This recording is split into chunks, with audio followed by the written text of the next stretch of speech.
Elza Sharif meminta penyelesaian perkara Roy Suryo diselesaikan dengan damai.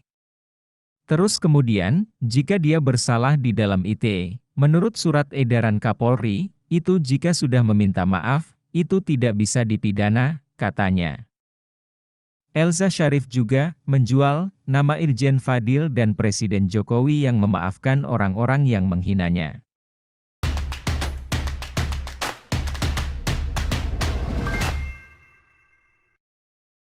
Kelakuan aneh Roy Suryo dan pengacaranya.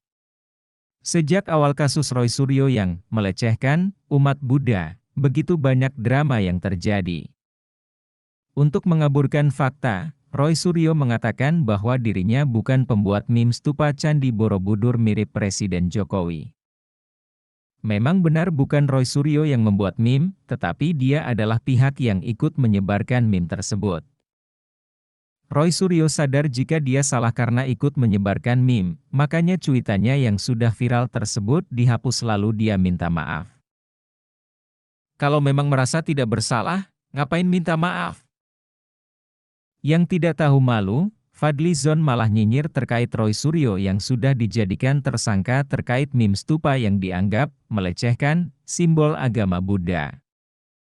Bukankah Fadly Zon sendiri yang mengatakan bahwa orang yang minta maaf berarti mengakui kesalahannya dan selanjutnya harus diproses secara hukum?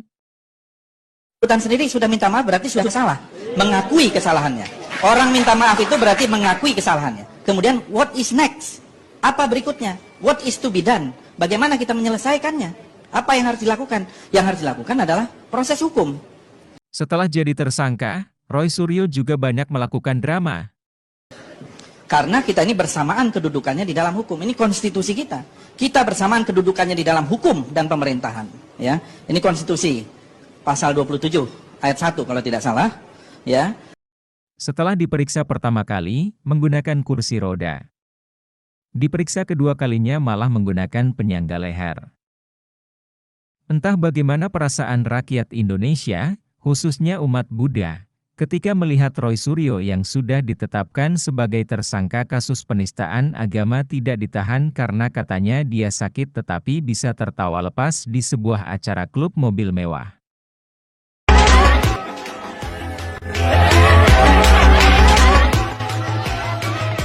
Setelah pemeriksaan ketiga, Roy Suryo akhirnya ditahan selama 20 hari ke depan agar tidak menghilangkan barang bukti soal dugaan penistaan agama.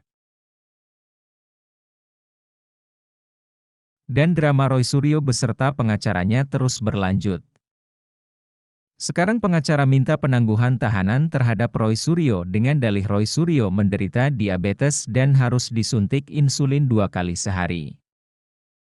Kami ketahui bahwa Pak Roy Suryo memiliki riwayat penyakit diabetes. Jadi, mesti disuntik insulin 2 kali dalam sehari, ungkap kuasa hukum Roy Suryo, Pitra Romadoni. Roy Suryo itu bukan anak kecil lagi, jadi dia bisa suntik dirinya sendiri.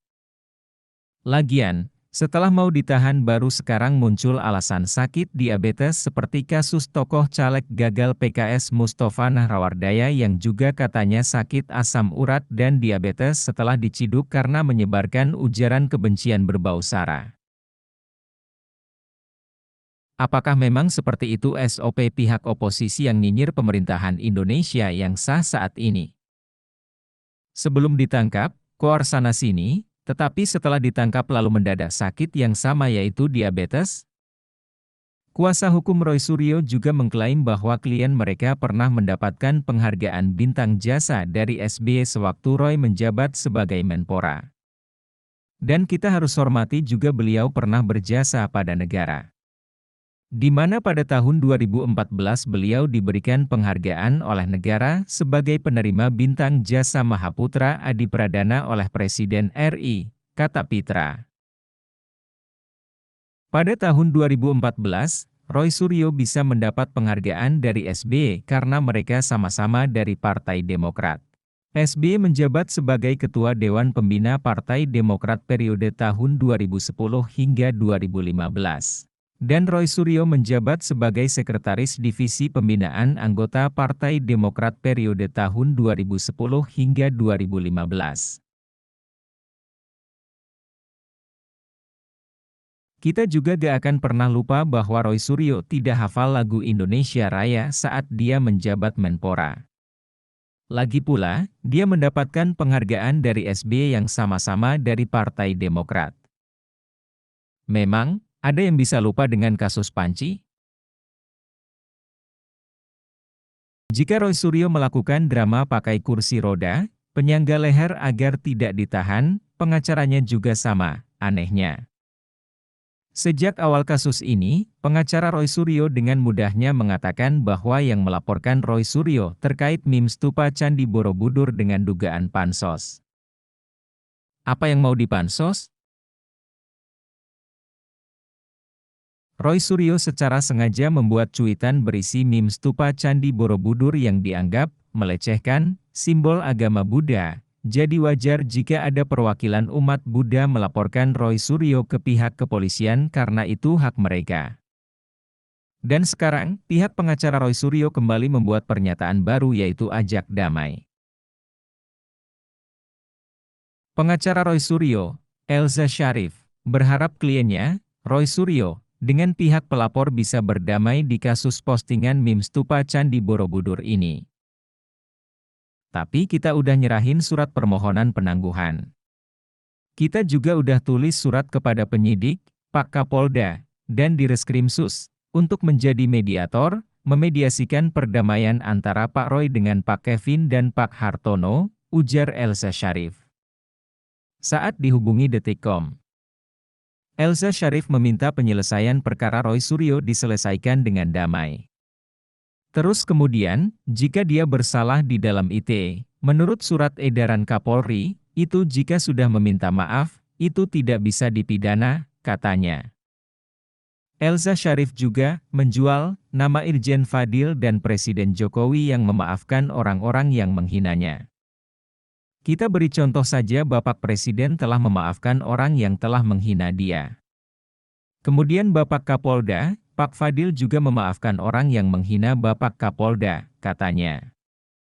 Dari pernyataan pengacara Roy Suryo, kita jadi makin paham jika ternyata Roy Suryo minta maaf tujuannya bukan karena menyesal tetapi hanya untuk tidak dipidana.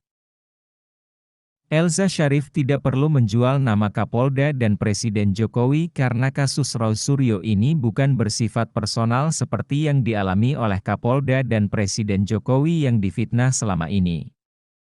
Roy Suryo ini sudah jadi tersangka kasus penistaan agama yang berbau sara, jadi dia harus berani bertanggung jawab atas perbuatannya sendiri.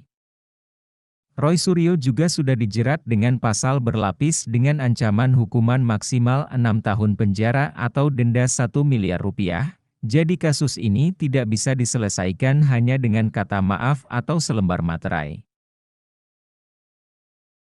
Pihak kepolisian juga sudah memastikan jika kasus Roy ini akan terus lanjut ke pengadilan.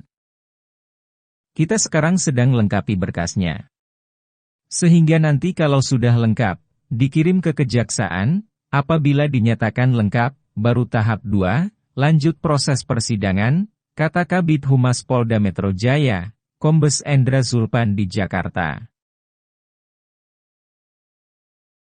Mungkin ada yang bertanya, kenapa Putra Romadhoni dan Elza Sharif begitu getol membela Roy Suryo? Karena mereka satu lembaga yang bernama Perkumpulan Penasihat dan Konsultan Hukum Indonesia, Perhahi, di mana Elza Sharif menjabat sebagai ketum, Prita Romadhoni sebagai sekjen, dan Roy Suryo sebagai dewan pakarnya. Seperti yang sudah penulis bahas lengkap dalam tulisan sebelumnya. Akhir kata, jika Roy Suryo berani berbuat maka dia harus berani bertanggung jawab. Stop drama. Wassalam. Nafis Seward.